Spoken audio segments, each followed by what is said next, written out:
அம்பேத்கரும் அமெரிக்காவிலிருந்து அச்சமயம் வந்ததால் இவரும் இந்திய புரட்சிகர கட்சியை சார்ந்தவராக இருக்கக்கூடும் என பிரிட்டிஷ் அரசு கருதியது.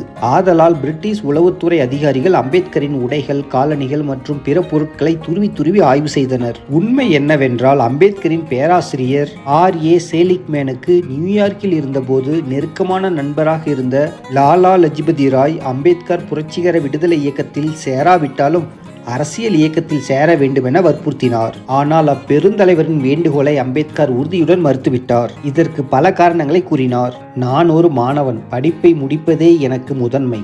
நான் படிப்பதற்கு வாய்ப்பை நல்கிய மன்னரின் நம்பிக்கைக்கு இரண்டகம் செய்ய விரும்பவில்லை என்று லாலா லஜபதி ராயிடம் கூறினார். உடனடியாக 1916 அக்டோபர் மாதத்தில் சட்டம் பயில்வதற்காக கிரேஸின் சட்டக் கல்லூரியில் சேர்ந்தார். பொருளாதாரம் மற்றும் அரசியல் விஞ்ஞானத்திற்கான இங்கிலாந்து கல்லூரியில் பொருளாதாரம் பற்றி படிப்பதற்காக சேர்ந்தார். இங்கிலாந்தில் அவருடைய கல்வியை மேலும்